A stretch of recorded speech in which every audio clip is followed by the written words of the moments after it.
ఈరోజు నారపల్లి ఉప్పల్ నారపల్లి కారిడార్కి బండారి రాజిరెడ్డి గారి పేరు పెట్టినందుకు సీఎం గారికి కృతజ్ఞతలు తెలుపుకుంటూ, ముఖ్యంగా ఎందుకంటే మా ఫ్యామిలీ, మా అన్నగారు కానీ మా అమ్మగారు కానీ మా అమ్మ మల్లాపూర్ గ్రామ పంచాయతీలో ఒక వార్డు మెంబర్ ఉండే.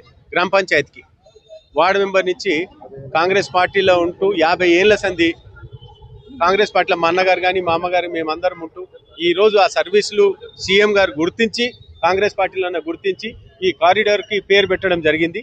దానికి మళ్ళీ ఒకసారి వేం నరేందర్ రెడ్డి అన్న గారికి అలాగనే సీఎం గారికి థ్యాంక్స్ చెప్తూ ఈ పేరు పెట్టినందుకు. మళ్ళీ ఇంకేదంటే దీనికి సంబంధించింది ఏదైతే మా అన్నగారు ఉన్నారో ఈ ఉప్పల్ కాన్స్టిట్యున్సీకి ఏ రకంగా హానెస్ట్గా పనిచేసిండో సీఎం గారు తెలుసు. ఎందుకంటే 18లో సీఎం గారికి క్యాంపెయిన్ చేయడం జరిగింది. మా అన్నగారు ఆయన ఎంపీలో పడ్డప్పుడు అంతా ఆయన్నే చెప్పిండు. కాలనీలలో కానీ ఎక్కడ బస్సులు ఎక్కడ పోయినా రాజన్న పేరు చాలా మంచిగా ఉంది, అందరు మంచిగా గొప్పగా చెప్పుకుంటున్నారు, నాకు క్యాంపెయిన్ చేసిండు, నేను థ్యాంక్స్ అని చెప్తూ మొన్న అయితే ఇదే రకంగా చెప్పి నాకు చెప్పిండు ఈ పేరు డెఫినెట్గా ఇస్తున్నాను అని చెప్పేసి జియో కూడా ఇచ్చేసేయం జరిగింది. అదే ఎందుకంటే వాళ్ళకు ఓర్చుకోలేక అది అరే వాళ్ళు కూడా మంచి సర్వీస్ చేస్తే వాళ్ళకు కూడా పేరు పెడతారు కదా. మీరు పోతే మీరు ఎక్కడ పడితే అక్కడ అన్ని అడుక్కుంటా తిరుక్కుంటా ఉంటే మీ పేరు ఎవరు పెడతారు? గాలి వచ్చినప్పుడు గెలిచినావు, దాని తర్వాత 2 టర్మ్లు నీకు మళ్ళీ టికెట్ ఇచ్చింది బీజేపీ పార్టీ, ఎక్కడ పోయినావు? 3వ ప్లేస్కి పోయినావు. నేను ఆ రోజులలో గాలి వస్తే ఓడిపోయినాక కూడా నేను జనంలో ఉండి పని చేసుకుంటా, ఎవరి దగ్గర ₹1 తీసుకోకుండా ఉన్నా. ఈ రోజు కూడా నేను 2 ఏళ్ళు అయిపోయింది. నేను డాక్టర్లకు ఫీజు కట్టడం, ఎవరికి వస్తే వాళ్ళకి సాయం చేయడం, ఏదంటే అది హెల్ప్ చేసుకుంటా నేను మంచిగా ఉన్నా. నేను మీ లెక్క ఇండస్ట్రీలో పైసలు తీసుకోవడం, ఇంకేదో పైసలు తీసుకోవడం, ల్యాండ్ కబ్జాలు చేయడము, మా అన్న ఎన్ని ప్రొటెక్ట్ చేసిండో ఆ రోజుల ల్యాండ్లన్నీ ఈ రోజు చిలకనార్లు అన్నీ అమ్ముకున్నారు. ఏం ఉపయోగం? ఈ రోజు పెద్ద పెద్ద మాటలు మాట్లాడితే, మీరు శుద్ధ పూస లెక్క మాట్లాడితే ఎట్లా? నువ్వు చేసే పని ఏంది? నువ్వేం బిజినెస్ చేసి ఏడ పైకి వచ్చినావు మాకు తెలియదా?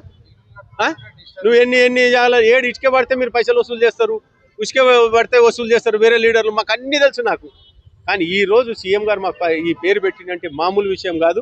మేము మళ్ళీ సీఎం గారికి థ్యాంక్స్ చెప్తున్నాము.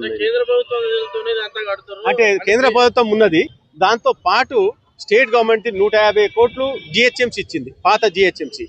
దానికి తోడు అట్లే 200 కోట్లు ల్యాండ్ అక్విజిషన్కి ఇచ్చింది. అంటే 350 కోట్లు వాళ్ళ కాంట్రిబ్యూషన్ కూడా ఉంది దీంట్లో స్టేట్ గవర్నమెంట్. అంటే జిహెచ్ఎంసీ అంటే స్టేట్ గవర్నమెంటే కదా, కడమది వాళ్ళది ఉంది.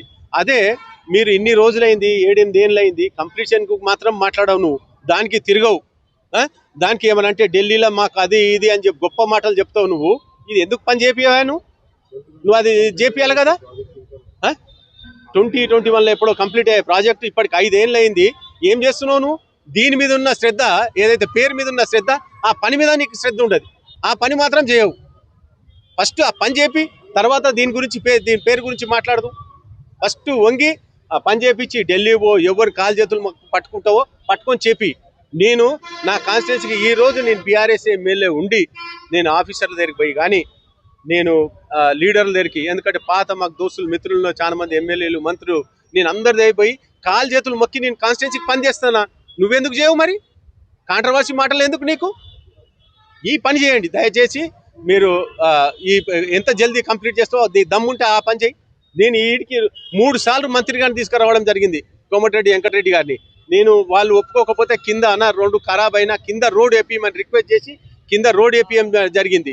నేను ఇప్పుడు ఎంఎంసీ ఆఫీస్ వస్తుంది ఈ ఫస్ట్ వీక్లో, మన ఫౌండేషన్కు సీఎం గారు వస్తుంది, దాన్ని కూడా రిక్వెస్ట్ చేయడం జరిగింది. నేను ఎక్కడ పోయినా కూడా కాన్స్టిట్యున్సీకి ఎక్కడ చెడ్డ పేరు రాకుండా అందరు ఆఫీసర్ల దగ్గర కానీ లీడర్ల దగ్గర పోయి కాలు చేతులు మొక్కి తీసుకొస్తా పనులు.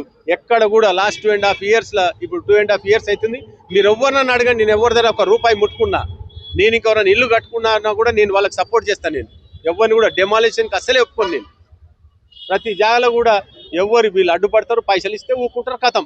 మళ్ళీ పైసలు పడితే కథం, మళ్ళీ కనిపించారు ఎక్కడ కూడా, ఆ వాయిసే ఉంటుంది వాళ్ళకి మళ్ళీ. కాబట్టి దయచేసి మీరు ఏదైనా పని చేసి, మీరు మా అన్నలాగా సొంతం ఇంట్లోకించి డబ్బులు ఖర్చు పెట్టి రోడ్లు వేయించుండు, సొంతంగా ఎన్ని గుళ్ళు కట్టించండి.